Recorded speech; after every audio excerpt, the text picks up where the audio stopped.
ওলাইছোঁ মোৰ সৈতে আছে অমল নাৰায়ণ পাটোৱাৰী ডাঙৰীয়া বিজেপিৰ মুখপাত্ৰ আপোনাক স্বাগতম জনাইছোঁ অনুষ্ঠানৰ মাজলৈ মোৰ সৈতে আছে লেনিছ মিলি ছাত্ৰ মুক্তি সংগ্ৰাম সমিতিৰ প্ৰচাৰ সম্পাদক স্বাগতম জনাইছোঁ অনুষ্ঠানৰ মাজলৈ লেখক তথা যুৱ বিশ্লেষক চন্দন কুমাৰ নাথ স্বাগতম জনাইছোঁ অনুষ্ঠানৰ মাজলৈ আৰু মোৰ সৈতে আছে বিদিশা নেওগ মুখপাত্ৰ কংগ্ৰেছৰ আপোনাকো স্বাগতম জনাইছোঁ অনুষ্ঠানৰ মাজলৈ আমাৰ সৈতে পোনপটীয়া সম্প্ৰচাৰত থাকিব সাইদুল ইছলাম নলবাৰীৰ পৰা তেখেতকো স্বাগতম জনাইছোঁ হয়তো তেওঁ সংযোগ হোৱা নাই কিছু সময়ৰ পাছত তেওঁ সংযুক্ত হ'ব আমাৰ সৈতে তেওঁৰ পৰা আমি এই সন্দৰ্ভত মতামত জানিবলৈ চেষ্টা কৰিম মই প্ৰথমেই বিদিশা নেওগৰ ওচৰলৈ আহিব বিচাৰিছোঁ গোটেই বিষয়টোক লৈ আচলতে যি ধৰণে কোৱা হৈছে যে সামাজিক মাধ্যমৰ এক বৃহৎ শক্তি আছে যদিও এই বিষয়টো নতুন নহয় পূৰ্বৰ পৰা চৰ্চা আছিল কিন্তু তাৰ মাজতে হঠাৎ এই যেটো কেন্দ্ৰীয় কেবিনেটৰ সিদ্ধান্ত যে বা যি ধৰণৰ এটা আহ্বান জনোৱা হৈছে যে ৰিলছ বনোৱাত গুৰুত্ব দিয়ক যুৱ সমাজৰ সৈতে সংযোগ স্থাপনত অধিক গুৰুত্ব প্ৰদান কৰক ইয়াৰ আঁৰত কি কাৰণ থাকিব বুলি অনুভৱ কৰে নমস্কাৰ আজি আপুনি যেটো বিষয় উত্থাপন কৰিছে বিষয়টোৰ প্ৰথম লাইনটোৱে হৈছে কৰ্মা হিট প্যাক কৰ্মা সদায় ঘূৰি আহে আজি যি সামাজিক মাধ্যম বা ৰিলছ বা তেনে ধৰণৰ কথাবিলাকে আজি এখন অহংকাৰী চৰকাৰৰ দৰ্পচূৰ্ণ কৰিলে যিখন অহংকাৰী চৰকাৰৰ প্ৰতিৰক্ষা বিভাগৰ মন্ত্ৰী ৰাজনাথ সিং ডাঙৰীয়া এটা সময়ত কৈছিলে যে আমাৰ চৰকাৰে ইস্তেফা নিদিয়ে ইস্তেফা ইউপিএ চৰকাৰে দিয়ে আমাৰ এখন এনডিএ চৰকাৰ আজি ইস্তেফা দিবলৈ বাধ্য হ'ল এটা সময়ত এই সামাজিক মাধ্যম এই ধৰণে সোশ্যাল মিডিয়া ব্যৱহাৰ কৰি হাজাৰ হাজাৰ কোটি টকা লগাই আমাৰ নেতা ৰাহুল গান্ধী ডাঙৰীয়াক এওঁলোকে পাপ্পু সজাবলৈ বিচাৰিছিলে এটা মিছা নেৰেটিভ তৈয়াৰ কৰি আজি সেই সামাজিক মাধ্যমে সেই সোশ্যাল মিডিয়াই এই ধৰণৰ এটা এনেকুৱা ধৰণৰ সিচুৱেশন কৰিলে যে এই অহংকাৰী ৰজা যাৰ কাৰণে কোটি কোটি লাখ লাখ টকা হাজাৰ কোটি টকা খৰচা কৰি যি নৰেন্দ্ৰ মোদী ডাঙৰীয়াৰ বিশ্বগুৰু যি তেওঁলোকৰ এটা মানে ইমেজ বনাবলৈ চেষ্টা কৰিছিল আজি আপুনি যোৱা 20 তাৰিখৰ পৰা আজিলৈকে আপুনি দেখিলে নৰেন্দ্ৰ মোদী ডাঙৰীয়াৰ নামত কিমান মিম ওলালে কেনেকুৱা কথা বতৰা চলিলে সামাজিক মাধ্যমত দেখিলে যুৱ প্ৰজন্ম ওলাই আহিছে মানুহে কিমান সহ্য কৰিব মানুহে আমাৰ ল'ৰা ছোৱালীয়ে কিমান সহ্য কৰিব আজি সবফালে এয়া প্ৰথম ঘটনা নহয় যোৱা 10টা বছৰত 100টাৰো অধিক পেপাৰ লিকৰ ঘটনা প্ৰত্যেকটো পেপাৰ লিকৰ ঘটনাত আমাৰ নেতা ৰাহুল গান্ধী ডাঙৰীয়া আহি ছাত্ৰ সমাজক কৈছিলে যে এনেকুৱা ঘটনা আৰু হ'বলৈ গৈ আছে আপোনালোক এতিয়াই সজাগ হওক তেওঁলোকে ৰাহুল গান্ধী ডাঙৰীয়াই পেপাৰ লিক হোৱাৰ কথা বা নিবনুৱা সমস্যাৰ ভয়াবহতাৰ কথা চৰকাৰখনে যি ধৰণে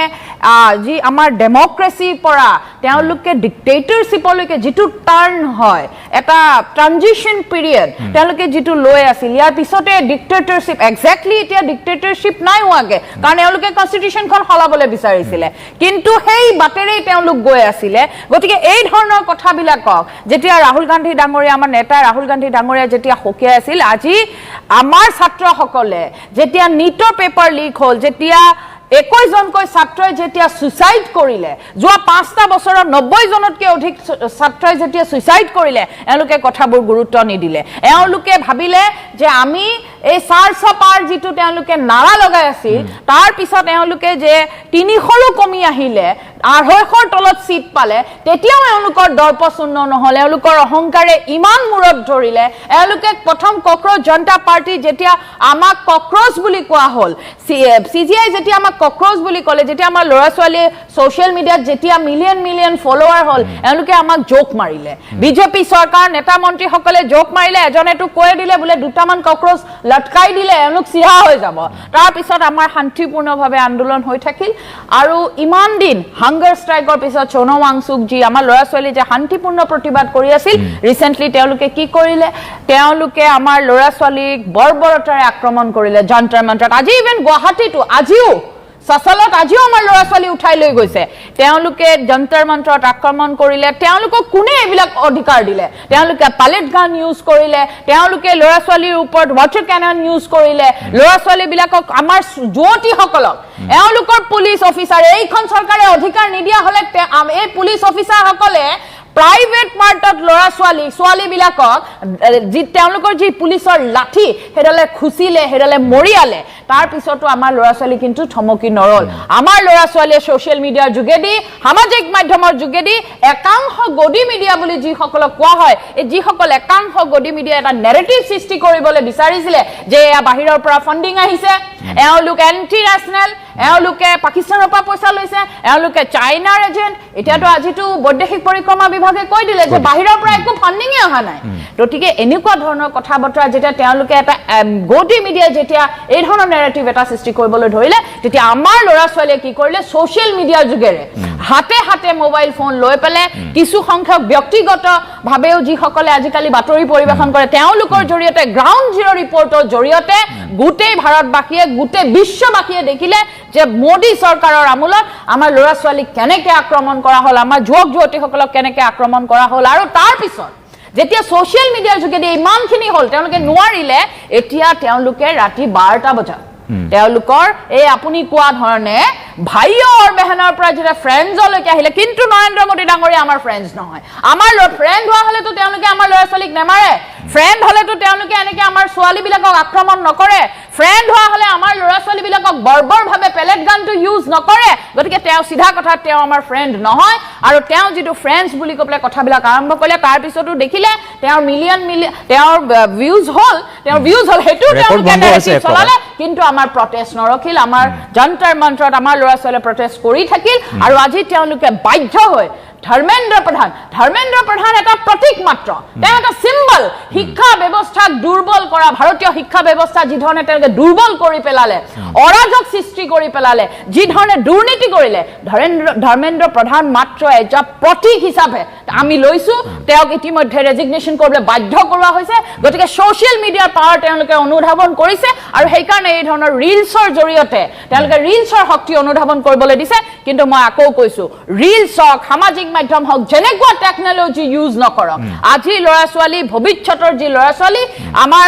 দেশৰ যি ভৱিষ্যত, আমাৰ কিন্তু ল'ৰা ছোৱালী ৰখি নাথাকে। ভৱিষ্যত দিনত এতিয়া জেন জি, ইয়াৰ পিছত জেন আলফা, জেন বেটা, যিয়ে নাহক, যেতিয়াই দেশত অৰাজক পৰিস্থিতিৰ সৃষ্টি হ'ব, যিহেতু ভাৰতত এখন সংবিধান আছে, আৰু সেই সংবিধানৰ শক্তিত আমাৰ ল'ৰা ছোৱালীয়ে কিন্তু যিকোনো চৰকাৰকে প্ৰশ্ন সুধিব। আৰু চৰকাৰ যাৰেই নহওক, তেওঁলোকে ভাবি লোৱাটো, তেওঁলোকে জানি লোৱা, বুজি লোৱাটো এতিয়াই, ভৱিষ্যতে হ'ব লগা চৰকাৰে এতিয়াই বুজি লোৱাটো ছাত্ৰৰ যি শক্তি, সেই শক্তিক অনুধাৱন কৰি ল'লে ভাল হ'ব। কাৰণ এই ছ'চিয়েল, তেওঁলোকে যিটো এটা ৰিলছৰ কথা কৈছে, এইবোৰ কৰি লাভ নাই। আল্টিমেটলি সঁচাটো ওলাবই। আৰু নৰেন্দ্ৰ মোদী ডাঙৰীয়া এতিয়া দেশৰ কাৰণে অতীত হৈ পৰিছে। গতিকে অতীতে আৰু পাষ্টৰ কথা নকয়। আমাৰ নেতা ৰাহুল গান্ধী ডাঙৰীয়াই কৈছে, অতীতে আৰু ভৱিষ্যতৰ কাৰণে চিন্তা কৰিব নোৱাৰে। গতিকে আমাৰ ল'ৰা ছোৱালী, আৰু এটা কথা, এই যে 21 জন ল'ৰা ছোৱালী যে ছুইচাইড কৰিলে, তেওঁলোকৰ ক্ষতিপূৰণৰ ব্যৱস্থা কৰাৰ কথা আমি কৈ আছো। আমাৰ ল'ৰা ছোৱালী এতিয়া মানি লৈছে তেওঁলোকে যে ল'ৰা ছোৱালীবিলাকক FIR কৰিছে, এওঁলোকে যে ল'ৰা ছোৱালীবিলাকে পুলিচে যে ধৰিছে, FIR কৰিছে, কেছ ৰেজিষ্টাৰ কৰিছে, এইবিলাক যাতে এতিয়া তেওঁলোকে যদি কৈছে ঘূৰাই লয়, এইবিলাক কিন্তু নচলিব। ছাত্ৰ শক্তিয়ে দেশৰ ভৱিষ্যত, আৰু ছাত্ৰ শক্তিয়ে ৰাষ্ট্ৰৰ শক্তি। এই কথাটো প্ৰত্যেকজন নেতা মন্ত্ৰী আমোলাই মানি লোৱাটো ভাল হ'ব। পাটোৱাৰী ডাঙৰীয়া, এই যিটো যুৱ সমাজৰ মন জয় কৰাৰ যিটো চেষ্টা, বা যিধৰণে ৰিলছৰ প্ৰতি গুৰুত্ব দিয়াৰ বা সামাজিক মাধ্যমত সক্ৰিয় হোৱাৰ কথা কোৱা হৈছে, এই ধৰণৰ প্ৰক্ৰিয়াই বা এই নতুন প্ৰয়াসে কি ধৰণে অনাগত দিনত ৰাজনীতিত সহায় কৰিব বা যুৱ সমাজক তেওঁলোকে আকৰ্ষণ কৰিবলৈ সক্ষম হ'ব? ভাৰতবৰ্ষত একবিংশ শতিকাৰ তৃতীয় দশকৰ শেষ বছৰত, আজি ধৰক তিনিটা বছৰ বাকী আছে একবিংশ শতিকাৰ তৃতীয় দশক অতিক্ৰম কৰিব। এই তৃতীয় দশকৰ সামৰণিত আমি এটা অভূতপূৰ্ব ঘটনা দেখিলোঁ যে সামাজিক মাধ্যমৰ জৰিয়তে এটা ছাত্ৰ আন্দোলনে গোটেই ভাৰতবৰ্ষৰ জনতাক জোকাৰি গ'ল। কিন্তু ইয়াৰ আগতেও ছাত্ৰ আন্দোলন হৈছিল। আমি অসমৰ যিসকলৰ বয়স 50ৰ অধিক, সেইসকলে ছাত্ৰ আন্দোলন দেখিছে। অসমৰ ছাত্ৰ আন্দোলন 6 বছৰ পুলিচৰ গুলীত 856 জন শ্বহীদ হৈছিল। ইন্দিৰা গান্ধীৰ স্বেচ্ছাচাৰিতাত সেই সময়ত অসমৰ ছাত্ৰ যুৱক সকলোৱে গোটেই বিশ্বকপোৱা এটা আন্দোলন হৈছিল। কিন্তু এই আন্দোলনক তেওঁলোকে শিৰ নত নকৰি তেওঁলোকে গুলীয়াই হত্যা কৰিছিল। জালিয়ানৱালাবাগৰ যি হত্যাকাণ্ড ভাৰতবৰ্ষৰ স্বাধীনতা আন্দোলনৰ, তাকো অতিক্ৰম কৰিছিল দুলীয়াজানৰ হত্যাকাণ্ডই। তেনে ছাত্ৰ আন্দোলন আমি দেখিছোঁ। মই নৰেন্দ্ৰ মোদী ডাঙৰীয়াক ধন্যবাদ জনাইছোঁ। 6 জুনত অভিজিত দীপকে আমেৰিকাৰ পৰা আহি যেতিয়া দিল্লীত লেণ্ড কৰিছিল, তেতিয়া কিন্তু বিজেপি চৰকাৰে কোৱা নাছিল যে তেওঁক এৰেষ্ট কৰা হ'ব। তেওঁক আহিবলৈ দিয়া হৈছিল। তেওঁ যন্তৰ মন্ত্ৰত ধৰ্ণা দিবলৈ গৈছিল, তেওঁ পাৰ্মিশ্যন লৈ গৈছিল, পাৰ্মিশ্যন দিছিল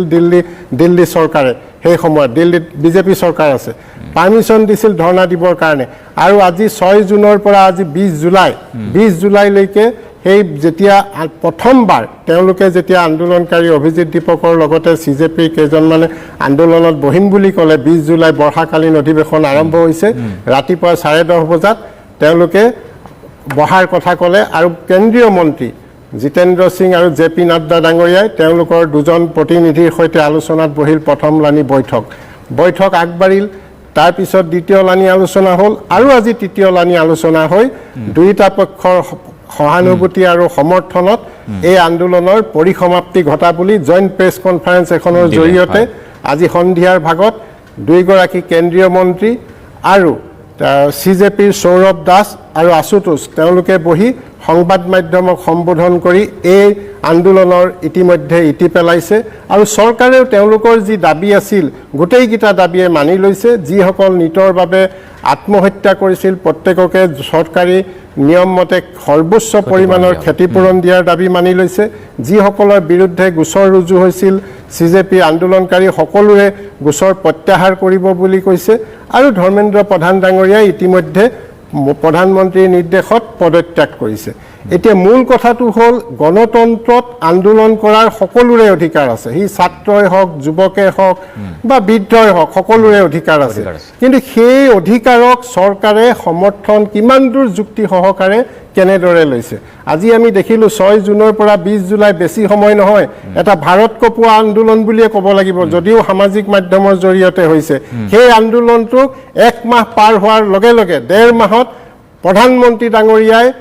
ডিয়াৰ ফ্ৰেন্ডছ বুলি সম্বোধন কৰি সেই আন্দোলনৰ ইতি পেলাবলৈ চেষ্টা কৰিছে আৰু সকলো মন্ত্ৰীকে কৈছে যে সামাজিক মাধ্যমক উলাই কৰিলে আজিৰ বিশ্বত নহব সামাজিক মাধ্যম ৰিলছ এই জৰিয়তে আজি CJP পাৰ্টিৰ অফিস কোড কোনেও নাজানে কোড CJP পাৰ্টিৰ এই ব্যক্তিসকলক কোড লগ পোৱা হয় কোনেও নাজানে এক সামাজিক মাধ্যমত হোৱা যোৱাৰ তাতুত যেতিয়া মানি ললে প্ৰধানমন্ত্ৰী ডাঙৰীয়াক আজি ভাৰতবৰ্ষৰ এটা নহলে আজি যদি স্বেচ্ছাচাৰী ইন্দিৰা গান্ধী থকা হলে হয়তো আজি সন্ধিয়াৰ ভাগত ইমাৰ্জেন্সি দিলেহেঁতেন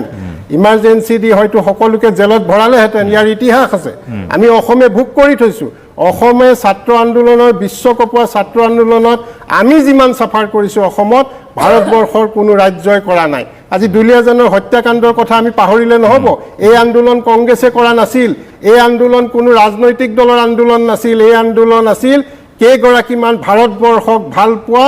জেনজেৰ আন্দোলন কিন্তু এই আন্দোলনত ৰাহুল গান্ধী ডাঙৰীয়া গ'ল এগৰাকী 56 বছৰীয়া ব্যক্তি 18 বছৰ তলৰ ছাত্ৰৰ লগত তেওঁ সহমৰ্মিতা প্ৰকাশ কৰিবলৈ গ'ল কিন্তু সুনাম ৱাংচুক ডাঙৰীয়াক যিদিনাখন চিকিৎসালয়লৈ গ'ল তাৰ পিছদিনা তেওঁৰ সহধৰ্মিনী গীতাঞ্জলি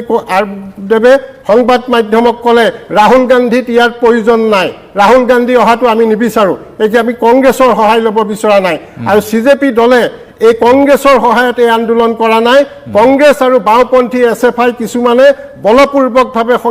তাত সোমাই পৰিছিল আৰু হিংসাত্মক ৰূপ দিবলৈ চেষ্টা কৰিছিল আৰু সেই হিংসাত্মক গোটেই ভাৰতবৰ্ষত এক হিংসাত্মক পৰিস্থিতিৰ সৃষ্টি কৰাৰ উমান পাই কেন্দ্ৰীয় চৰকাৰে তাৎক্ষণিকভাৱে সিদ্ধান্ত লৈছে যে এই বিষয়টো আৰু এটা অতি গুৰুত্বপূৰ্ণ কথা প্ৰধানমন্ত্ৰী ডাঙৰীয়াই কৈছে এইবাৰ সংসদৰ অধিৱেশনত বিল অনা হ'ব যিয়ে পেপাৰ লিকত জড়িত তেওঁ 10 বছৰ কাৰাদণ্ড 1 কোটি টকাৰ জৰিমনা হ'ব অতি কঠোৰ আইন অনা হ'ব গতিকে এই কথাখিনি আজি 3 দিন আগতে প্ৰধানমন্ত্ৰী ডাঙৰীয়াই উল্লেখ কৰিছে সংবাদ মাধ্যমক আৰু যোৱাকালি যেতিয়া সংবাদ মাধ্যম সোশ্যাল মিডিয়া যোগে তেখেতে ইষ্টাৰ জৰিয়তে প্ৰধানমন্ত্ৰী ডাঙৰীয়াই ঘোষণা কৰিলে যে সকলো আহ্বান জনালে তেতিয়া 352 বিলিয়ন তেখেতৰ ফলোৱাৰ আছে তাত এই ইনষ্টাগ্ৰামত ভিউজ হৈছে গতিকে এই কথাবিলাকৰ পৰা কি হুচাইছে আজি প্ৰধানমন্ত্ৰী ডাঙৰীয়াই মানি লৈছে কিন্তু সেই সময়ত ইণ্ডিয়া কংগ্ৰেছৰ ইয়াত ক'বলগীয়া একো নাই এই আন্দোলন ছাত্ৰ আন্দোলন এই আন্দোলন ছাত্ৰ আন্দোলন এই আন্দোলন যুৱক ছাত্ৰ ছাত্ৰীৰ বাবে আন্দোলন তেওঁলোকে যেতিয়া পেপাৰ লিক হোৱা গম পাইছিল যদিও পৰীক্ষা পিছত ধৰ্মেন্দ্ৰ প্ৰধান ডাঙৰীয়া মন্ত্ৰী হৈ থকাৰ সময়তে 2 মাহৰ পিছতে নিট পৰীক্ষা পাতিছিল নিট পৰীক্ষাৰ ফলাফলো দিছিল ইতিমধ্যে নিট পাছ কৰা সকলে তেওঁলোকৰ নিজৰ যি শিক্ষানুষ্ঠানত চিলে গৈছে তাত ইতিমধ্যে তেওঁলোকে নাম ভৰ্তি প্ৰক্ৰিয়া আৰম্ভ কৰিছে কিন্তু কংগ্ৰেছ দল মই এইটো আকৌ কৈছো যে অসমৰ প্ৰেক্ষাপটত অসমৰ ছাত্ৰ আন্দোলন 50 বছৰ তলৰ যুৱক যুৱতীয়ে দেখা নাই আসাম ট্ৰিবিউনৰ পৰা কেনেকৈ কীৰ্তিনাথ হাজৰিকাদেৱক চুচৰাই নিব লগা হৈছিল নিউজ পেপাৰ বেন কৰিছিল সেই সময়ৰ কথা অসমৰ 50 ঊৰ্ধৰ প্ৰতিগৰাকী ব্যক্তিৰ মনত আছে অসমৰ ছাত্ৰ আন্দোলনত কিদৰে তেখেতসকলে ইয়াত ধিক্কাৰ দিছিল প্ৰফুল্ল কুমাৰ মহন্ত ভিগু কুমাৰ মহন্ত আলোচনাৰ পৰা আহি গুৱাহাটী এয়াৰপৰ্ট পোৱাৰ লগে লগে তাত আটক কৰি জেললৈ প্ৰেৰণ কৰা হৈছিল তেখেতৰ অনুপস্থিতিত নুৰুল হুছেইন ডাঙৰীয়া আৰু গিৰীন্দ্ৰ বৰুৱাই সদৌ অসম ছাত্ৰ সন্থাৰ নেতৃত্ব ল'ব লগা হৈছিল ঠিক আছে চন্দন নাথ মই পটককে দুটা কথা কৈ ল'ব বিচাৰিছো এখেতে যে কৈছে কংগ্ৰেছ চৰকাৰৰ কথাটো এখেতক মই জনাই দিব বিচাৰিছো শিৱৰাজ পাটিল ডাঙৰীয়া হোম মিনিষ্টাৰ আছিল 2008 ত তেওঁ ৰেজিগনেশ্যন কৰিছিলে এই ৰাজা টেলিকম মিনিষ্টাৰ আছিল 2010 ৰেজিগনেশ্যন কৰিছিল 2005 ত অসম আন্দোলনৰ কথা কৈছো তেতিয়া যিটো অত্যাচাৰ অসমীয়া ছাত্ৰ দুটা আমি এটা বছৰ পৰীক্ষা লছ কৰিছিলো গতিকে এই কথাবিলাক মনত ৰাখিব আপুনি ছাত্ৰ আন্দোলনৰ কথা কওক আপুনি এটা কথা নকব যে কংগ্ৰেছ দলে এই বিষয়ত মাত নামাতিব কংগ্ৰেছ দলৰ নেতা ৰাহুল গান্ধী দিল্লীত কংগ্ৰেছ দলৰ দিনত কিমান পেপাৰ লিক আছিল ৰাহুল গান্ধী ডাঙৰীয়াক চুচৰাই লৈ যোৱা হ'ল আজি জনতা মঞ্চৰ প্ৰতিবাদস্থলীৰ পৰা ছাত্ৰসকলে ছাত্ৰ ছাত্ৰীসকলে ৰাহুল গান্ধী ডাঙৰীয়াৰ লগত কথা পাতিলে আপুনি কোন ৰাহুল গান্ধী এতিয়া এনেকুৱা হৈছে যোৱা 10-12টা বছৰ কেন্দ্ৰত শাসনত অহা নাই তেওঁলোকে যিকোনো প্ৰকাৰে আহিব লাগে তেওঁলোকে পাৰিলে 9 বছৰীয়া ল'ৰাটোকো ৰাজনীতিৰ লগত জড়িত কৰি তেওঁলোকে বৈতৰণি পাৰ হ'ব বিচাৰিছে সেয়া কিন্তু সম্ভৱ নহয় এই আন্দোলন ছাত্ৰ আন্দোলনে পেপাৰ লিকৰ বিৰুদ্ধে কৰা আন্দোলন এয়া কোনো ৰাহুল গান্ধীদেৱক নেতা বনোৱাৰ আন্দোলন এই আন্দোলন নহয় এই আন্দোলন ৰাহুল গান্ধীক নেতা বনোৱাৰ আন্দোলন নহয় ঠিক আছে এই কথা কৈছে মই আহিম আৰু কৰি আছো চন্দন ৰাজনৈতিক চন্দন নাথ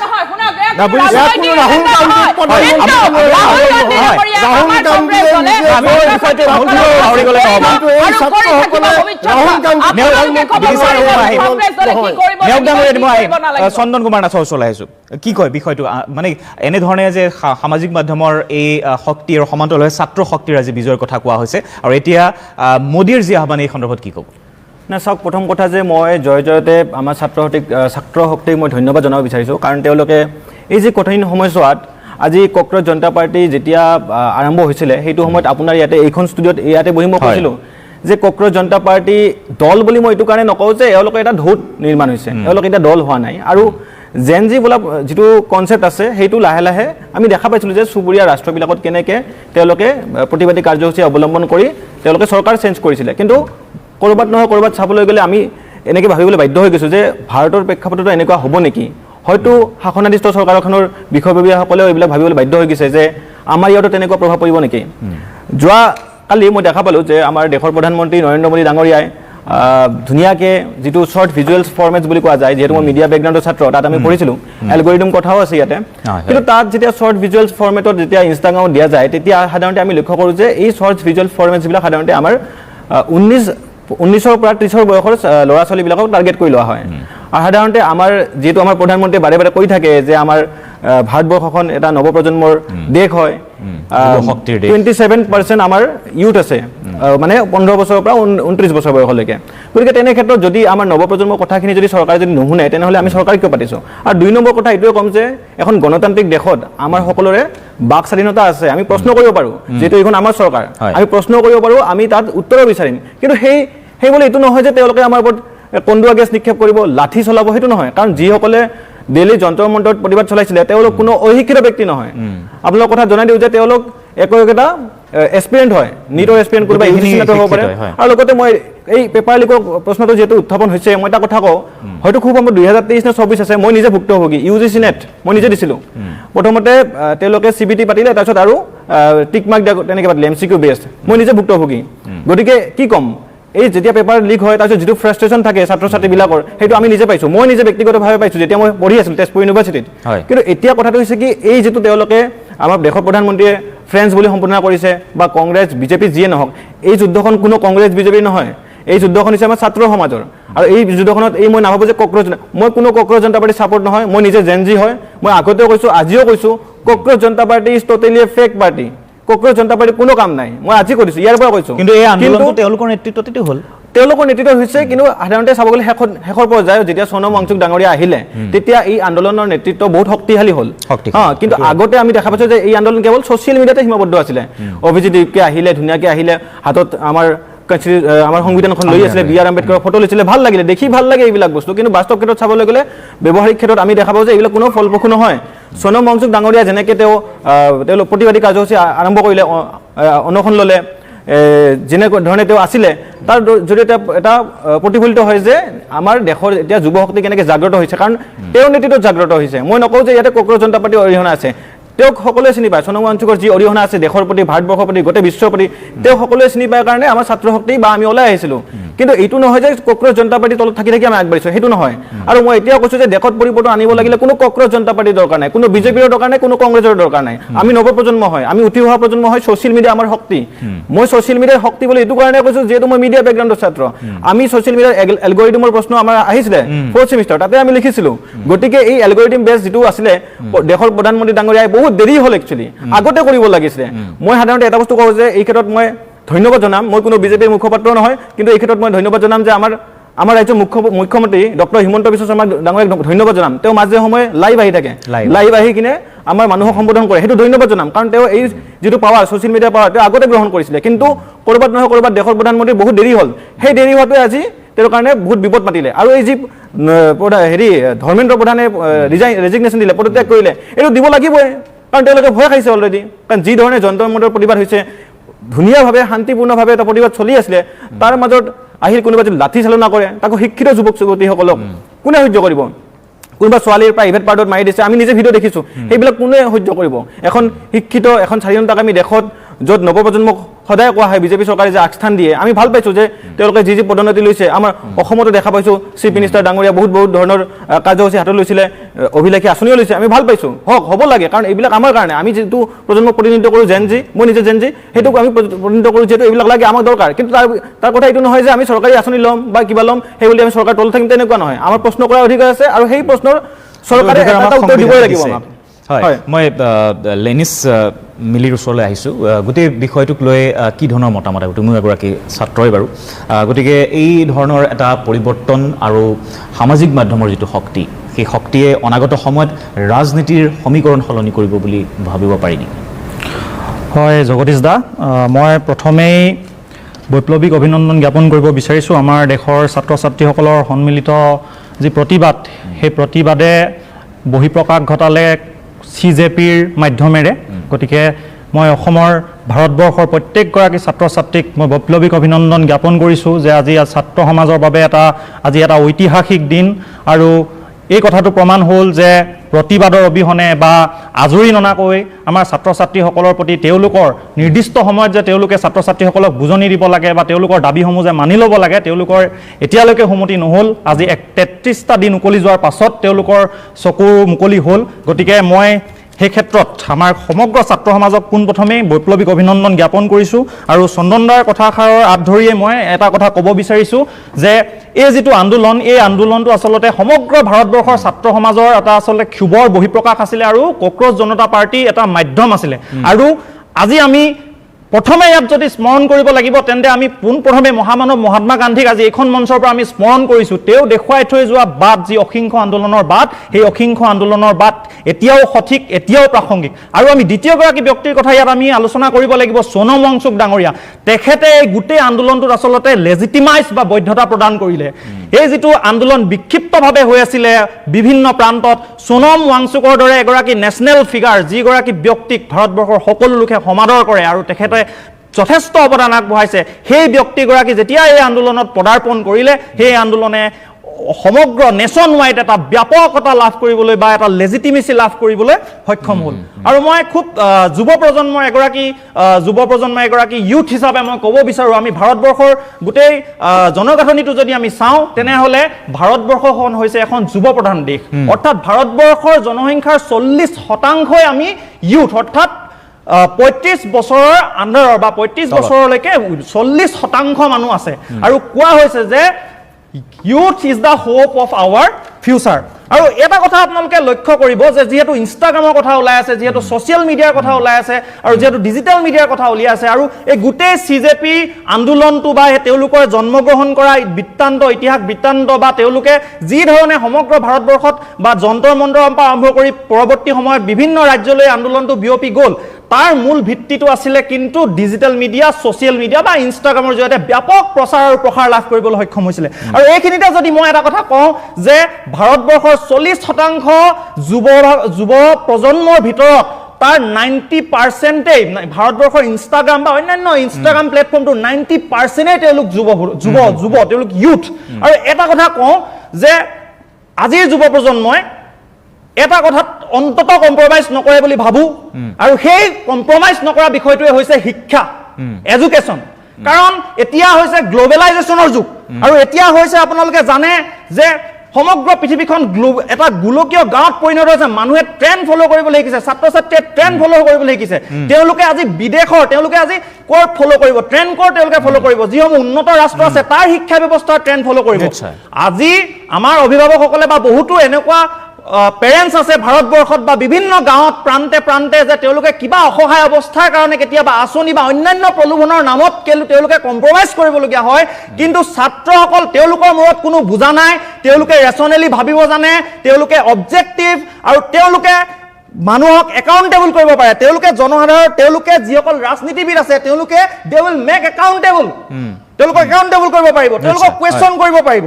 আৰু এটা কথা কৈছো যে আজিকালি কিবা এটা মন্তব্য দিলে চিনেমাৰ নায়ক নায়িকাই বাছি নাযায় তেওঁলোকৰ ইমান প্ৰিয় নায়ক নায়িকা সদায় প্ৰিয় তেনেস্থলত কেনেকৈ ভাবিব পাৰে যে আমাৰ যিসকল মানুহক আমি ভোট দি আমি আমাৰ কাম কৰিবলৈ পঠিয়াইছো সেই মানুহসকলে যদি আমাৰ কথাত গুৰুত্ব নিদিয়ে একাউণ্টেবল নহয় তেনেহ'লে তেওঁলোকে কেনেকৈ প্ৰতিবাদৰ সন্মুখীন নহ'ব বুলি তেওঁলোকে ভাবিব পাৰে হয় লেনিছ মই আকৌ আহিম এটা চমু বিৰতি লৈছোঁ বৃত্তান্তত বিৰতিৰ পিছত পুনৰ উভতি আহিম লগতে ছাইদুল ইছলাম আমাৰ সৈতে সংযুক্ত হৈছে গতিকে ছাইদুল ইছলামৰ ওচৰলৈ আমি যাবলৈ চেষ্টা কৰিম বা বিশেষকৈ ৰিলছ শ্বৰ্ট ভিডিঅ'ৰ কিমান শক্তি সেই কথা সকলোৱে অনুভৱ কৰিছে আৰু এই শক্তিৰ বাবেই এই ছাত্ৰ আন্দোলনে এনেধৰণৰ এটা পৰিৱৰ্তন আনিবলৈ সক্ষম হৈছে কিন্তু এই পৰিৱৰ্তন ভৱিষ্যতলৈ থাকিব নে নাথাকে বা এই যি সামাজিক মাধ্যমৰ শক্তি ৰিলছৰ শক্তি এই শক্তিক প্ৰধানমন্ত্ৰীয়ে হওক বা কেন্দ্ৰীয় চৰকাৰেও অনুভৱ কৰিছে যাৰ বাবে মন্ত্ৰীসকলকো প্ৰধানমন্ত্ৰীয়ে এই ক্ষেত্ৰত তেওঁ এক প্ৰকাৰ অনুৰোধ জনাইছে যাতে সকলোৱে ৰিলছ বনোৱাত গুৰুত্ব দিয়ে সামাজিক মাধ্যমত অধিক সক্ৰিয় হৈ যুৱ সমাজৰ সৈতে সংযোগ স্থাপনত তেওঁলোকে যাতে গুৰুত্ব প্ৰদান কৰে মই এবাৰ ছাইদুল ইছলামৰ ওচৰলৈ যাব বিচাৰিছোঁ পোনপটীয়াভাৱে ছাইদুল ইছলাম ডাঙৰীয়া গোটেই বিষয়খিনি ইতিমধ্যে আমি আলোচনা কৰিছোঁ বা ধৰ্মেন্দ্ৰ প্ৰধানৰ পদত্যাগৰ কথাটো আমি আলোচনা কৰিছোঁ কিন্তু মূল কথাটো হ'ল যে এই সামাজিক মাধ্যমৰ যিটো শক্তি এই শক্তিটো প্ৰধানমন্ত্ৰীয়ে অনুভৱ কৰিছে আৰু সেইবাবে তেওঁ নিজেই যোৱা দুটা দিনত দুবাৰকৈ সেয়াও সেলফি কেমেৰা ব্যৱহাৰ কৰি প্ৰধানমন্ত্ৰীক পূৰ্বে কেতিয়াও দেখা নাই এনেকৈ সেলফি কেমেৰা ব্যৱহাৰ কৰি তেওঁ সম্বোধন কৰিছে ফ্ৰেণ্ডছ বুলি সম্বোধন কৰিছে সকলোকে আৰু একেবাৰে শ্বৰ্ট ভিডিঅ' তেওঁ কৰিছে গতিকে এই শক্তি তেওঁ অনুভৱ কৰিছে অনুধাৱন কৰিছে আৰু সমান্তৰালভাৱে এই যিটো ছাত্ৰ শক্তিৰ যি আমি প্ৰভাৱ দেখিলোঁ এই প্ৰভাৱ কিমান দীঘলীয়া হ'ব বা ইয়াৰ প্ৰভাৱ অনাগত সময়ত থাকিব নে এটা সময়ত গৈ স্তব্ধ হ'ব আকৌ সেই একেধৰণে গতি কৰিব এই ব্যৱস্থাসমূহ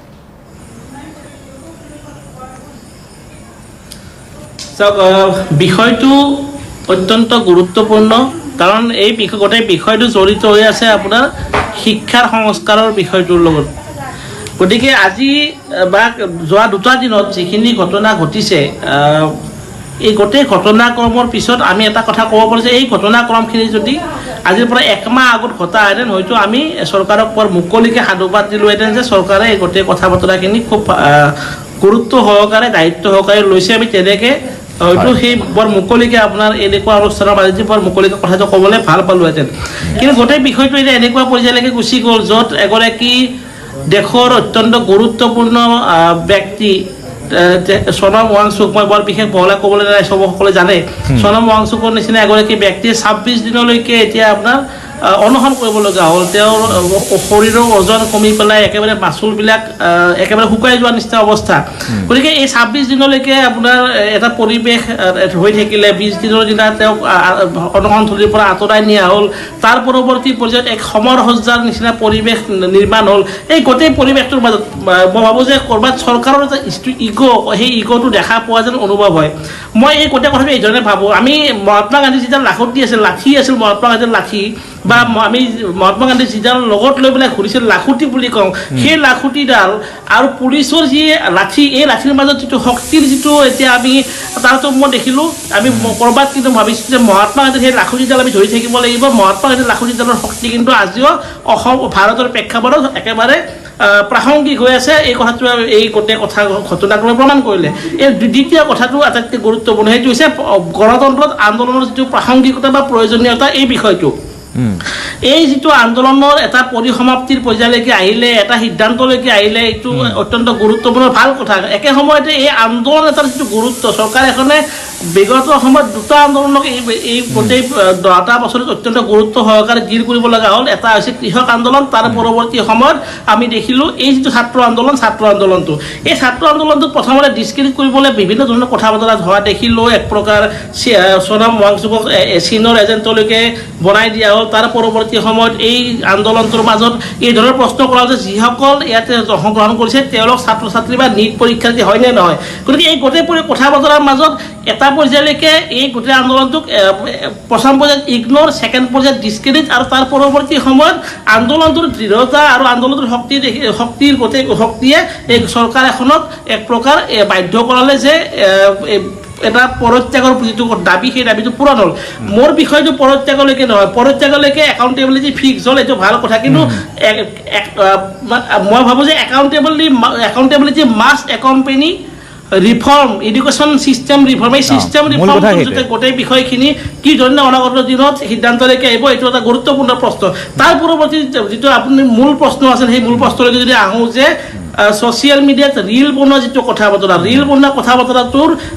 যিটো আজিৰ তাৰিখত ৰাজনৈতিক প্ৰাসংগিকতা আহিছে এই প্ৰাসংগিকতা লৈ পেলাই মই এটা কথাই মনত পেলাই দিব খোজোঁ যে 2014 চনৰ আগত যেতিয়া ফেচবুকৰ এটা অত্যন্ত আৰম্ভণিত জনপ্ৰিয়তা পৰিৱেশ এটা আৰম্ভ হৈছিল সেই সময়ত কিন্তু বিজেপিয়ে এই যিটো মাধ্যম ফেচবুকৰ মাধ্যমটোক আটাইতকৈ সুচলভাৱে আটাইতকৈ গুৰুত্ব দি পেলাই ব্যৱহাৰ কৰিছিল আৰু মই ভাবোঁ যে 2014 চনত বিজেপিৰ ক্ষমতাৰ মসনদ দখল কৰা যিটো ৰাজনীতি সেই ৰাজনীতি কিন্তু এই ছ'চিয়েল মিডিয়া বা সেই সময়ৰ ফেচবুকৰ এটা গুৰুত্বপূৰ্ণ অৰিহণা আছে এতিয়া সময় পৰিৱৰ্তন হৈছে এতিয়া মানুহৰ সময় নাই একেবাৰে 30 ছেকেণ্ডমানৰ ভিতৰত এটা ৰিলছ চাব বিচাৰে সেই ৰিলছত কথাখিনি ক'ব বিচাৰে সেই যিটো পৰিৱৰ্তন আহিলে সেই পৰিৱৰ্তনটোত লগত এতিয়া লাহেকৈ প্ৰধানমন্ত্ৰী ডাঙৰীয়াই দুটা চেলফি কেমেৰা অন কৰি পেলাই যিটো ৰীল বনালে এই ৰীলৰ এটা প্ৰাসংগিকতা হয়তো আমি সকলোৱে দেখিছোঁ মূল বিষয়টো হ'ল ৰীলটোৱে কিমান কি ধৰণৰ পৰিৱৰ্তন আনিব সেই বিষয়টোতকৈ এই ৰীলৰ যিটো প্ৰয়োজনীয়তা সেই প্ৰয়োজনীয়তা ক'ত মই ভাবোঁ যে এই প্ৰয়োজনীয়তা দুটা কথাত এটা হৈছে আপুনি কি ক'ব বিচাৰিছে সেই কথাটো আপোনাৰ যিটো টাৰ্গেট অডিয়েঞ্চ সেই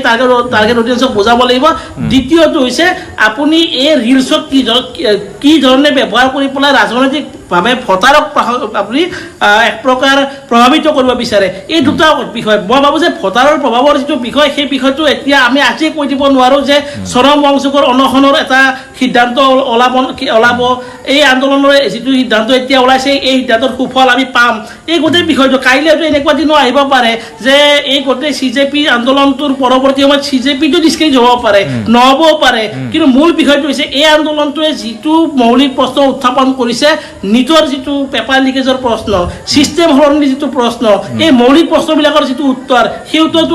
আমাৰ বেছি গুৰুত্বপূৰ্ণ ৰীল বনাই পেলাই আপুনি সংযোগ কৰিব খুজিছে সংযোগ আপুনি কাক কৰিব খুজিছে সেইটো সেই বিষয়টো আৰু বেছি গুৰুত্বপূৰ্ণ এইকাৰণে যে যিসকলক আমি 19 পৰা 30 বছৰৰ মানুহক টাৰ্গেট অডিয়েঞ্চ বুলি ভাবি পেলাই কথা ক'ব বিচাৰিছোঁ সেই মানুহখিনিৰ মনৰ কথাটো কি তেওঁলোকৰ মনৰ কথাটো হ'ল চিষ্টেমটো আমাৰ ক্ৰেডিবল হ'ব লাগিব চিষ্টেমটো একাউণ্টেবল হ'ব লাগিব আৰু চিষ্টেমটো একেবাৰে লিক প্ৰুফ হ'ব লাগিব এইকেইটা আছে আটাইতকৈ মৌলিক প্ৰশ্ন এই মৌলিক প্ৰশ্নকেইটা শুনি পেলাই তাৰ উত্তৰ যদি আপুনি ৰিলছৰ মাধ্যমেৰে দি পেলাই তেওঁলোক এই মানুহখিনিক আশ্বস্ত কৰিব বিচাৰিছে তেতিয়াহ'লে আশ্বস্ত কৰিব পৰা ধৰণৰ কথা যদি আপুনি কৈছে তেতিয়াহ'লে আপোনাৰ এই ৰিলছে কাম দিব যদি আপুনি ক'ব পৰা নাই যদি আপুনি লাঠি চাৰ্জ কৰি পেলাই যদি এই আন্দোলন কৰা মানুহখিনি আঁতৰাই দিব খুজিছে যদি তেওঁলোকক বিভিন্ন ধৰণৰ কথা লগাই পেলাই বিদেশী শক্তিৰ হাত আছে বুলি কৈ পেলাই বা এতিয়া যি ধৰণৰ কথা এটা চলি আছে যে এই ধৰ্মেন্দ্ৰ প্ৰধানে যিটো একাউণ্টেবিলিটি স্বীকাৰ কৰি পেলাই ইতিমধ্যে পদত্যাগ কৰিলে, এইটো একেবাৰে আদৰণীয় কথা। একে সময়তে এই প্ৰশ্নটো কৰিব লাগিব যে এই আন্দোলনটো যদি ইমানতে ক্ষান্ত কৰিব পৰা নগ'লহেঁতেন, তেতিয়াহ'লে হয়তো কেনেবাকৈ অনাগত সময়ত ভাৰতত আৰু বেছি বেয়া পৰিস্থিতি কোনোবাই কৰাৰ এটা সুযোগ ল'লেহেঁতেন। এই সুযোগ লোৱাৰ যিটো বিষয়, মই এটা মিনিট শেষ কৰিব খুজিছোঁ, এই সুযোগ লোৱাৰ যিটো বিষয় এতিয়া আনি থকা হৈছে, মই ভাবোঁ যে এই মুহূৰ্তত তেনেকুৱা কথা মই ভাবোঁ ভাৰত চৰকাৰখন এখন ক্ৰেডিবল চৰকাৰ, শক্তিশালী চৰকাৰ। কোনোবাই যদি চৰকাৰখনক এই ধৰণৰ আন্দোলনৰ গইনা লৈ পেলাই অস্থিৰ কৰিব খোজে, মই ভাবোঁ সেই অস্থিৰতা নিয়ন্ত্ৰণ কৰিব পৰা শক্তি সামৰ্থ্য চৰকাৰৰ আছে। গতিকে তেনেকুৱা প্ৰেক্ষাপটত কেৱল যদি আন্দোলনটোৰ এই যিটো একাউণ্টেবিলিটি স্বীকাৰ কৰি পেলাই পদত্যাগৰ বিষয়টো, সেই বিষয়টো যদি তেনেকৈ নানি পেলাই এতিয়া বাৰে বাৰে কৈ থকা হয় যে কেনেবাকৈ এই আন্দোলন গইনা লৈ পেলাই তৃতীয় পক্ষই দেশখন অস্থিৰ কৰিব খোজে, সেইকাৰণে পদত্যাগ কৰিব খোজা হৈছে। মই ভাবোঁ তেনেকুৱা কথাটো নকৈ পেলাই একেবাৰে চিধাকৈ যিকেইটা বিষয় উত্থাপন কৰিছে, যিকেইটা দাবী মানি লৈছে, বৰ মুকলিকৈ হৃদয় খুলি পেলাই যদি কথাকেইটা কৈ পেলাই ৰিলছ বনায়, তেনেকুৱা দিছে। কিন্তু প্ৰধানমন্ত্ৰীৰ কথাখিনি, তেনেকুৱা দিছে বিজেপিয়ে কৈ থকা কথাখিনি মানুহৰ মনত একেবাৰে হৃদয় স্থান দিব। আৰু যদি তেনেকুৱা হয়, মই ভাবোঁ যে যিটো নম্বৰে যোৱা বছৰ নিৰ্বাচনত 6 হৈছিল একক সংখ্যাগৰিষ্ঠ দল হিচাপে প্ৰতিষ্ঠা কৰিবৰ কাৰণে বিজেপিক, সেই নম্বৰটো পাবলৈ আচলতে সেয়া ইতিবাচক হ'ব লাগিব আৰু সেয়া অন্য ধৰণৰ হ'ব নালাগিব। ঠিক আছে, মই বুজি পাইছোঁ। আপোনাৰ ওচৰলৈ আকৌ আহিম, মই পাটোৱাৰী ডাঙৰ ওচৰলৈ পুনৰবাৰ আহিছোঁ। আচলতে এই প্ৰশ্নটো হৈছে, বিভিন্নজনে কৈছে যে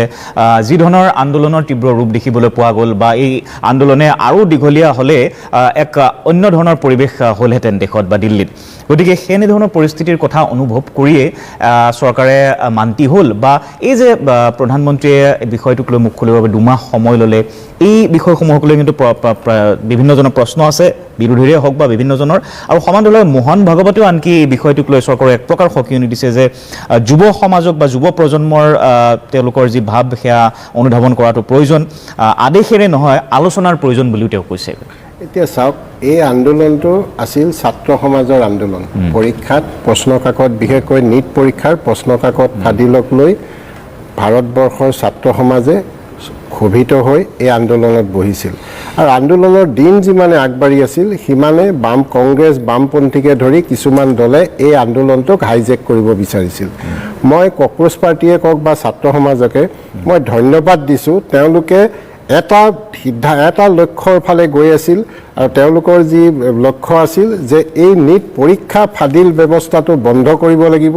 এই ছিষ্টেমটো বন্ধ কৰিব লাগিব। সেই দাবীটো চৰকাৰৰ ওচৰত প্ৰবল দাবী উত্থাপন কৰিছিল। কোনো ৰাজনৈতিক দলক গুৰুত্ব দিয়া নাছিল। আমি দেখিছোঁ SFI সোমাই গৈছিল, SFI উদ্যোগত গুৱাহাটীতো ধৰ্ণা হৈছিল, SFI লিড লৈছে, তাত SFI বেনাৰ আহিছে, তাত কক্ৰোচ পাৰ্টিৰ বেনাৰ আমি গুৱাহাটীত দেখা নাই, SFI বেনাৰ দেখিছোঁ। গতিকে এই বস্তুটোৱে ভৱিষ্যতত এটা বেলেগ ফালে গ'লহেঁতেন। আপুনি চাব, ৰাহুল গান্ধী ডাঙৰীয়াই প্ৰধানমন্ত্ৰীৰ বাসভৱনত ধৰ্ণা দিব গৈছিলে, প্ৰতিবাদী কাৰ্যসূচী ৰূপায়ণ কৰিছিল। ৰাহুল গান্ধী ডাঙৰীয়াই ভাৰতবৰ্ষৰ আটাইতকৈ বেছি চাফাৰ কৰি থৈছে। তেওঁৰ নিজৰ পিতৃ আৰু তেওঁৰ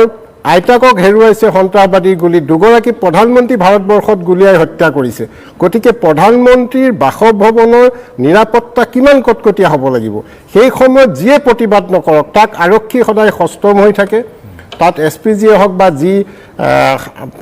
পহৰাৰ ব্যৱস্থা থাকে, সদায় সষ্টম। তাত গৈ প্ৰতিবাদ কৰিছে কিহৰ কাৰণে? যে তাত প্ৰতিবাদ কৰিলে লাঠিচাৰ্জ হ'বই, সেই লাঠিচাৰ্জৰ ফটোৰে আমি আন্দোলনটোক আগুৱাই লৈ যাম। এই কথাখিনি কেন্দ্ৰীয় চৰকাৰে অনুভৱ কৰিব পাৰি এই আন্দোলনটোক লগে লগে এই আন্দোলনৰ যি নেতৃবৃন্দ আছিল তেখেতসকলৰ লগত বহি 3 দিনত সমাধা কৰিছে। 20 তাৰিখে ফাৰ্ষ্ট টাইম বহিছে 10:30 তেনেকুৱাই হ'ল, আৰু তাৰপিছত আজি তৃতীয় লানি আলোচনা হৈছে। গতিকে যেতিয়া দেখিলে, আৰু এই কথা কক্ৰোচ পাৰ্টীৰ নেতৃবৃন্দইও বুজিলে, তেওঁলোকৰ লক্ষ্য কিন্তু এটাই, কোন ভাৰতবৰ্ষৰ ৰাহুল গান্ধী প্ৰধানমন্ত্ৰী হয় নে সোনাম ৱাংচুক প্ৰধানমন্ত্ৰী হয়, তেওঁলোকৰ লক্ষ্য নহয়। তেওঁলোকৰ লক্ষ্য হ'ল ভাৰতবৰ্ষৰ ছাত্ৰ সমাজে সুস্থিৰ মতে পৰীক্ষা দিব লাগিব। পৰীক্ষা ব্যৱস্থাটোত প্ৰশ্নকাকত ফাদিলৰ যাতে মানসিক যন্ত্ৰণা ছাত্ৰ ছাত্ৰীক দিব নোৱাৰিব।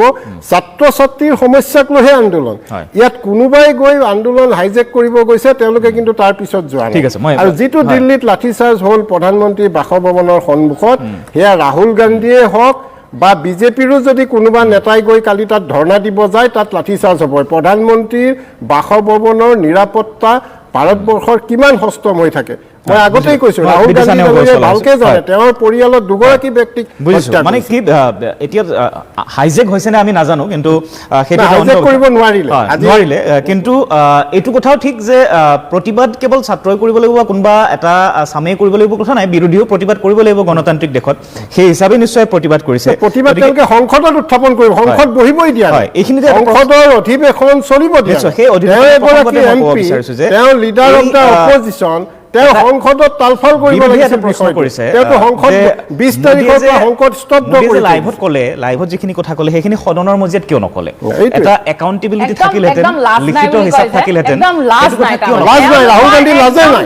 লাজে নাই। গতিকে অধিৱেশন চলিব দিয়া নাই। তেওঁ গৈ বা তেওঁ এগৰাকী লিডাৰ অফ দ্য অপজিশ্যন, তেওঁ আন্দোলন কৰিব দিছে, যে তেওঁ আন্দোলন মন্দিৰত কৰিব কংগ্ৰেছ সোমাব নালাগে, হিন্দু খত্ৰে মে হে মন্দিৰৰ কথাত কংগ্ৰেছ সোমাব নালাগে, এওঁলোকেহে ডিচাইড কৰে চব কথা। আজি ভগৱান খত্ৰে মে হে ৰাম মন্দিৰত চুৰি হ'ল। আপুনি ৰাম মন্দিৰৰ ছাত্ৰ আন্দোলনৰ কথা কয়। শুনক, আপোনালোকে আপুনি ৰামৰ কথা ওলালে ভীমৰ কথা পাতে। আপোনালোকৰ এই দিগদাৰ। আপোনালোকে যিটো লাইনত কথা বতৰা ক'ব লাগে সেই লাইনত নকয়। বিজেপিয়ে আল্টিমেটলি লাহে লাহে মানি লৈছে যে ৰাহুল গান্ধী ডাঙৰীয়া এনেকুৱা এটা পৰিয়ালৰ পৰা বিলং কৰে য'ত দুজন হত্যা হৈছে। দুজনকৈ প্ৰধানমন্ত্ৰী শ্বহীদ হৈছে। ৩ নম্বৰ এইটো- কথা, ৰাহুল গান্ধী ডাঙৰীয়া বা কংগ্ৰেছ দলে বা SFI হওক বা বেলেগ বেলেগ দলে ছাত্ৰসকলৰ লগত জড়িত হ'ব নোৱাৰে। কিয়? মই কংগ্ৰেছ দলৰ, মই আজি ছাত্ৰ ছাত্ৰীসকলৰ লগত আছো, মই এতিয়াও ইচ্ছা গ'লে পৰীক্ষা দিব পাৰো, মোৰ ল'ৰাই কাইলৈ পৰহিলৈ পৰীক্ষা দিব, কংগ্ৰেছ পৰিয়ালৰ বহুত ল'ৰা ছোৱালীয়ে পৰীক্ষা দি আছে। নিটৰ এক্সাম পেপাৰ লিক হোৱাৰ কাৰণে যোৱা 10টা বছৰত 100ৰো অধিক যি পেপাৰ লিক হোৱাৰ ঘটনা হ'ল তাত কংগ্ৰেছ পৰিয়ালৰো ল'ৰা ছোৱালী আছে, বিজেপি পৰিয়ালৰো ল'ৰা ছোৱালী আছে। এনেকুৱা লাজ লগা কথা, বিজেপিৰ ল'ৰা ছোৱালী আহি পেলাই বিজেপি পৰিয়ালৰ ল'ৰা ছোৱালীয়ে মাস্ক পিন্ধি ক'ব লগা হৈছে যে মই মাস্কখন খুলিব নোৱাৰো কাৰণ মই বিজেপিৰ পৰিয়ালৰ, মোক ঘৰত পিটিব কিন্তু মই আন্দোলনত অংশগ্ৰহণ কৰিবলৈ আহিছো। এওঁলোকে ইমান দেশখন ভাগ ভাগ কৰিব বিচাৰে, প্ৰতিদিনে এওঁলোকে দেশখন ভাগ ভাগ কৰিব বিচাৰে। আজি চাব ৰাহুল গান্ধী ডাঙৰীয়া যন্তৰ মন্তৰত নেহা বৰা যিগৰাকী অসমৰ ছাত্ৰী, তেওঁ প্ৰতিবাদ কৰিছে। আজি ৰাতিপুৱা প্ৰেছ মিট দিছে একেলগে ৰাহুল গান্ধী ডাঙৰীয়াৰ লগত। ৰাহুল গান্ধী ডাঙৰীয়া সংসদত বিষয়টো কিয় নকয়? কাৰণ ৰাহুল গান্ধী ডাঙৰীয়াই পাৰ্লিয়ামেণ্টত বিষয়টো উত্থাপন নকৰি পাৰ্লিয়ামেণ্ট অচল কৰি দি প্ৰধানমন্ত্ৰীৰ বাসভৱনত প্ৰতিবাদ কৰিব যোৱাটো কি বুজাইছে? তেওঁলোকে উচতাইছে আন্দোলনকাৰীৰ প্ৰতি সহমৰ্মিতা তেওঁলোকৰ নাই। তেওঁলোকৰ হ'ল ভাৰতবৰ্ষত বিশৃংখল অৱস্থা সৃষ্টি কৰা আৰু তেওঁলোকে ৰাজনৈতিক মুনাফা আদায় কৰা। তেওঁলোকৰ উদ্দেশ্য ৰাজনৈতিক মুনাফা আদায় কৰা। আপুনি চাইছেনে জগদীশ দা, ৰাহুল গান্ধী ডাঙৰীয়াই যেতিয়াই সংসদত প্ৰশ্ন উত্থাপন কৰে কেমেৰাটো বন্ধ কৰি দিয়ে, প্ৰশ্নবিলাকৰ এওঁলোকে উত্তৰ দিব নোৱাৰে। মোৰ নৰেন্দ্ৰ মোদী ডাঙৰীয়াই আজিলৈকে এখন প্ৰেছ মিটত অংশগ্ৰহণ নকৰিলে, ফাইনেলি তেওঁ ৰিল বনাব ধৰিলে ইনষ্টাগ্ৰামত ফ্ৰেণ্ডছ বুলি 12 বছৰ প্ৰধানমন্ত্ৰী হ'ল ৰাহুল গান্ধী ডাঙৰীয়াই সদায় প্ৰতিটো নিৰ্বাচনতে প্ৰধানমন্ত্ৰী কেণ্ডিডেট হয়। ভাৰতবৰ্ষৰ কোনো সময় আহিবলগীয়া নাই, ৰাজনীতি ঠিক হৈ গ'ল। তেওঁ এতিয়া ছাত্ৰ বা যুৱক নহয়, ৰাহুল গান্ধী যুৱক নহয়। এতিয়া ৰাহুল গান্ধী মোদী ভাৰ্চেছ ৰাহুল গান্ধী নহয়, বিষয়টো ছাত্ৰ সমাজৰ। কংগ্ৰেছৰ গোটেই দুটা জেনেৰেশ্যন শেষ হৈ যাব। দেশখন টুকুৰা টুকুৰ কৰি থাকিব বিচাৰে। দেশ আপোনালোকে টুকুৰা টুকুৰ কৰিব। দেশ ভাৰতবৰ্ষখন টুকুৰা টুকুৰ কংগ্ৰেছে কৰিছে। ভাৰতবৰ্ষৰ টুকুৰা টুকুৰ কংগ্ৰেছে কৰিছে। মোদী ভাৰ্চেছ ৰাহুল গান্ধী নহয়, বিষয়টো স্পৰ্শকাতৰ। প্ৰশ্নটো একদম মোদী ভাৰ্চেছ ৰাহুল গান্ধী নহয়, নহয়, প্ৰশ্নটো ছাত্ৰ আন্দোলন। প্ৰশ্নটো আপুনি ছাত্ৰৰ প্ৰতি সহিষ্ণুতা এটা প্ৰকাশ কৰক। আন্দোলনটোক সমৰ্থন কৰক। ৰাহুল গান্ধী ৰাহুল গান্ধী ইয়াত 1% কণ্ট্ৰিবিউচন। ইয়াত ছাত্ৰসকলৰ নিৰ্দিষ্ট লক্ষ্যত এক মিনিট পাটোৱাৰী ডাঙৰীয়া, নেওগ ডাঙৰীয়া, এটা বিৰতি লৈছো। বৃত্তান্তত এক চমু বিৰতিৰ সময় হৈছে, লৈছো এক চমু বিৰতি।